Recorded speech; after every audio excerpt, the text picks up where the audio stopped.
Assalamualaikum warahmatullahi wabarakatuh. Selamat pagi anak-anak.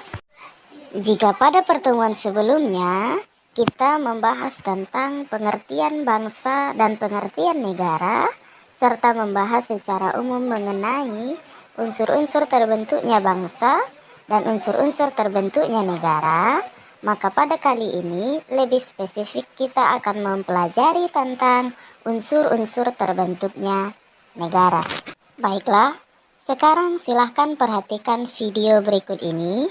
Kemudian di akhir, buatlah rangkuman mengenai materi yang telah kita pelajari hari ini.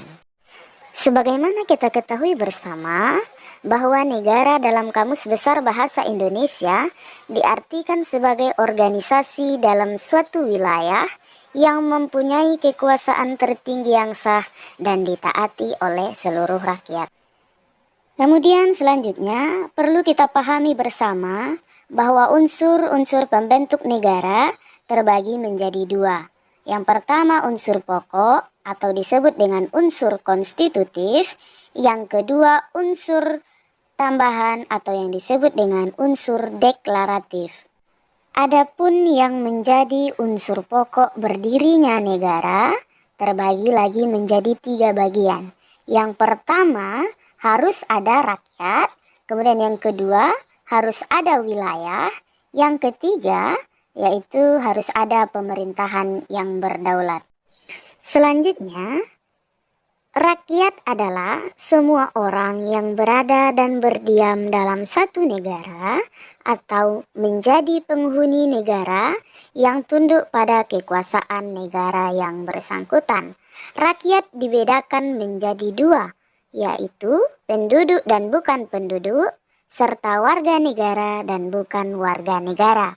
Nah, siapakah yang disebut penduduk dan bukan penduduk?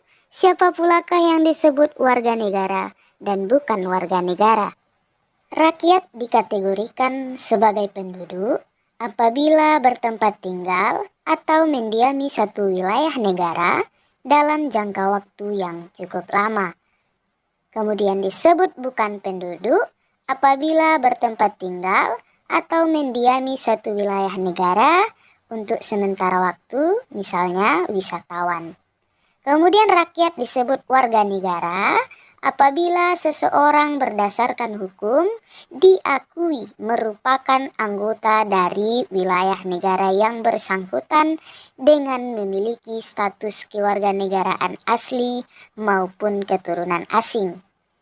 Disebut pula bukan warga negara apabila seseorang berdasarkan hukum bukan merupakan anggota dari wilayah negara yang bersangkutan dengan memiliki status kewarganegaraan asli maupun keturunan asing. Kemudian, unsur pembentuk negara yang kedua adalah wilayah atau daerah. Menurut Iwayan Partiana, wilayah merupakan suatu ruang tempat warga negara atau penduduk negara yang bersangkutan hidup serta menjalankan berbagai aktivitasnya. Wilayah dibedakan menjadi 4 bagian. Yang pertama, wilayah daratan, yang kedua, wilayah perairan, yang ketiga, wilayah udara, dan yang keempat, wilayah ekstrateritorial. Mengenai pembagian wilayah negara akan kita bahas di pertemuan selanjutnya.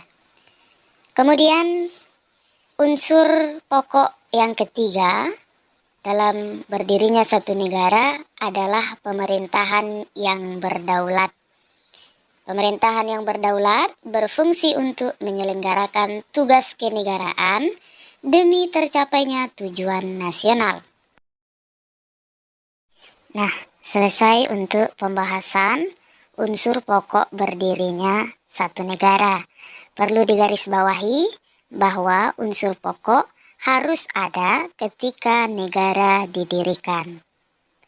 Pembahasan selanjutnya adalah mengenai unsur tambahan atau unsur deklaratif, merupakan unsur yang tidak mutlak ada pada saat negara berdiri. Tetapi unsur ini boleh dipenuhi atau menyusul dipenuhi setelah negara berdiri. Terdapat dua unsur tambahan.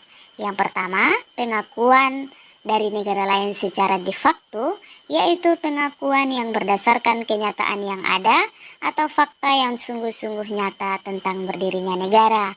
Kemudian yang kedua, ada pengakuan dari negara lain secara de jure, yaitu pengakuan berdasarkan pernyataan resmi menurut hukum internasional. Nah, demikian pokok pembahasan kita mengenai unsur-unsur berdirinya negara berupa unsur pokok tadi dan unsur tambahan. Jangan lupa tugas ini dirangkum, kemudian diserahkan sebagai nilai tugas. Terima kasih. Wassalamualaikum warahmatullahi wabarakatuh.